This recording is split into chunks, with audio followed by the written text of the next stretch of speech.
আসসালামু আলাইকুম ভিউয়ার্স, আপনি সবাই কেমন আছেন? আশা করি যে যেখানে আছেন ভালো আছেন, সুস্থ আছেন। আপনার দোয়া ভালোবাসা আল্লাহর অশেষ রহমতে আলহামদুলিল্লাহ আমরা সবাই ভালো আছি। তো আপনাদের মাঝে আবার একটা নতুন ভিডিও নিয়ে চলে আসলাম আমি রওশনারা ফ্যামিলি ব্লগ থেকে। তো আজকের ভিডিওতে যা যা থাকছে, এই যে আমার শাশুড়ি আর আমি রাতের বেলা একটু হাঁটতে যাচ্ছি মানে আমরা যাব একটু স্বর্ণকার বাড়িতে। তো আমাদের বাজারে, আমাদের গ্রামের যে বাজারটা, সেই বাজারে যাচ্ছি।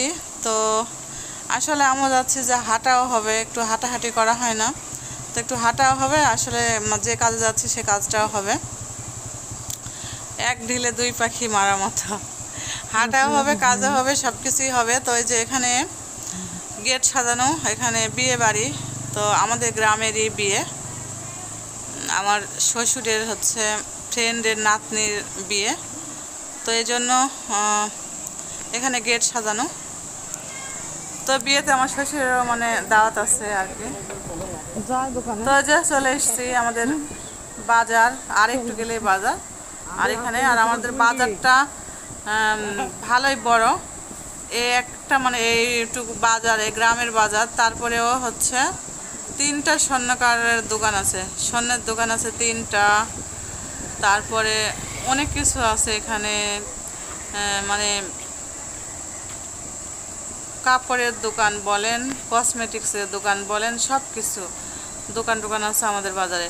মানে কোথাও যাওয়া হবে না, মানে বিয়ে যদি একটা বিয়ে টিয়েও যদি বাঁধে, তারপরেও হচ্ছে বিয়ের বাজারও এখানে পাওয়া যায়। দেখা যাচ্ছে হঠাৎ করে রাতে বিয়ে হবে, তো বিয়ের বাজারটাও আমাদের বাজার থেকে করা যাবে, কোথাও যাওয়া লাগবে না। তো এই যে চলে এসেছি আমার শাশুড়ির মেয়ে, আমার ননদ ছনি আর হচ্ছে যে রুলিবালা হচ্ছে বানাতে দিয়েছিল। তো এই রুলিগুলো হচ্ছে বানাতে দিয়েছে, এই জন্য এখানে আসা। আমার শাশুড়ি বলছে চলো একটু হেঁটে আসি। তো এই কাজ, তো মেয়ের জন্য এক জোড়া আর ওর জন্য এক জোড়া, এই যে আমার ননদের জন্য এই চিকনগুলো। আসলে এগুলো ভালোই লাগে সব সময়, মানে ব্যবহারের জন্য চিকনগুলো।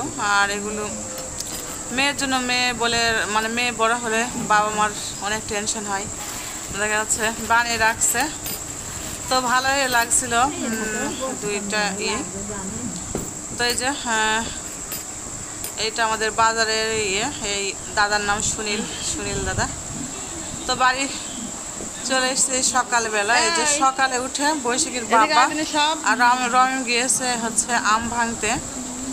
আম ভেঙে নিয়ে আসলো, যে দেখে যে গাছে বাগানে গিয়েছিল, গাছে দেখে আম হচ্ছে পড়ে আছে, মানে পাখিতে খাওয়া আম আছে পড়ে, পাকা আম পেয়েছিল 2টা গাছ পাকা। তো ও বলছিল তো আম কয়টা করে নিয়ে যায়, পেরে নিয়ে যায়, দেখি পাকে কি। তো ওই জন্য নিয়ে এসছে পাকানোর জন্য। তো এগুলো হচ্ছে পাকানো হবে, দেখতে হবে যে মিষ্টি হয় কি, তাহলে গাছের আমগুলো সবই পাড়া হবে। আসলে আম্রপালির সিজন হয়তো আম পাড়ার ডেট মানে হয়েছে কি তো জানি না। তো এগুলো একটা থাকে যে কত তারিখের মধ্যে হচ্ছে আম্রপালি ভাঙা যায়। তো যাই হোক, আর যে পোকা হয়ে গেছে কিছু কিছু আম, এরকম পোকা হয়ে গেছে, স্পট থেকে পোকার আক্রমণ। তো যাই হোক, কথা বলতে আসলে এরকম গলার মধ্যে করে, বেশি জোরে কথা বলা হয় না। তো আমগুলো বেশ বড় বড় আছে, অল্প কয়েকটা আম বাগানে হয়েছে, তো বড় বড় আমই হয়েছে, ছোট না। তোর বাবা বলছে কালকে যে হচ্ছে পেরে নিয়ে আসতে হবে। তো এই যে এগুলো হচ্ছে চটের উপর দেওয়া হয়েছে, এখানে ছালার উপরে দিলে দেখা যাচ্ছে আটাগুলো হয়ে গেলে আম পেকে যাবে। তো দেখা যাক, যদি পাকে মিষ্টি হয় তাহলে পাড়া হবে, সবগুলি পাড়া হবে। তো আমার অতটা মতামত নেই যে এখনই পারবো, আমি মনে করছিলাম যে আর কয়েকদিন যাক। তোর বাবা বলছে পানি হলে, আর রূপালি আমে পোকা হয় বেশি, পানি হলে ওই যে কিসে যেন মাছিতে ছিদ্র করে, ওই ছিদ্র থেকে মানে পোকার হচ্ছে হয়, আক্রমণ হয়।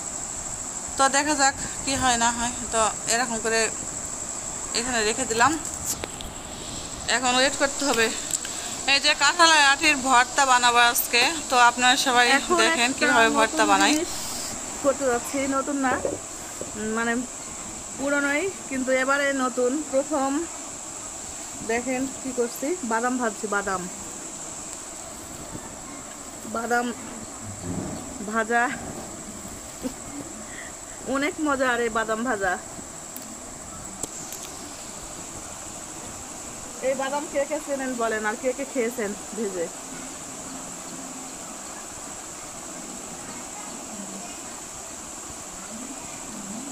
তো এখন বাদাম ভাজবো, চুলায় চলে আসলাম। একটুখানি পরে দেখা হবে, চুলাটা আগে জ্বালিয়ে নেই, তারপরে আবার কথা হবে। আটিগুলো হচ্ছে ভিজা, এই জন্য একটু বেশি দেরি হবে ভাজতে। শুকনো হলে একটু অল্প সময়ের মধ্যে হয়ে যায়। আর এই ভিজা বলে আমি বালিতেও দিলাম না, বালিতে দিলে অনেক ভালো হয়, মচমচে হয়, ফোটেও এগুলো, খেতে ভালো লাগে অনেক। তো যাই হোক, ভালোই লাগে, ভালোই লাগবে আশা করি। আস্তে আস্তে ভাজবো, এরকম করে কিছুই হয়নি এখন। তো এই যে এগুলো অনেকক্ষণ ধরে নাড়তে হবে, নেড়ে হচ্ছে ভাজতে হবে। তো ভাজা হয়ে গেছে, এরকম করে ভেজে নিয়ে এখন ভর্তা বানাবো। এগুলো হচ্ছে ছিলে নেব, আবার এমনিও খাওয়া হবে। অনেক সুন্দর মচমচে হয়েছে। তো এই যে হাবিবা আর আমি হচ্ছে ইয়ে করছি। তো আমি রসুন পেঁয়াজ সব ভেজে নিলাম, রসুন পেঁয়াজ কাঁচামরিচ সব কিছু ভেজে নেওয়ার পরে তারপরে এই যে আঠিগুলো ভালো করে ছিলে নিচ্ছি। তো আঠিগুলো ছিলে নিয়ে আঠি হচ্ছে ধুয়ে নিলেও হবে, ভালো করে মুছে নিলেও হবে। আর আমি হচ্ছে এই যে এরকম করে ভালো করে ইয়ে করে নিচ্ছি, কারণ এগুলো পরিষ্কার, আঠিগুলো পরিষ্কার ছিল, আমার কড়াই পরিষ্কার, তো ধোয়ার প্রয়োজন হবে না আমার। তো এই জন্য তো আমি ভালো করে ইয়ে করে মুছে নেব পরিষ্কার করে। এই যে এই আঠিগুলো এখন বাটবো, বেটে ভর্তা বানাবো, অনেক মজা। তো এই যে বেটে নিলাম, দেখেন এখানে রসুন পেঁয়াজ কাঁচামরিচ দেওয়া হয়েছে, শুকনো মরিচও দিয়েছি 2টা আমি।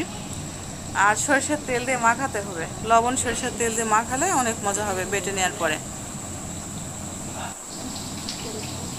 তো এই যে এখানে লবণ আর সরষের তেল দিলাম আমি, দিয়ে এভাবে পাটাতে মাখাবো, মাখে নিচ্ছি ভালো করে। এই ভর্তাটা অনেক মজার, আপনারা অবশ্যই ভর্তাটা করে খাবেন। আর কে কে খেয়েছেন সেটা আপনারা অবশ্যই কমেন্ট করে জানাবেন। তো এই যে এখন খাওয়া দাওয়া হবে।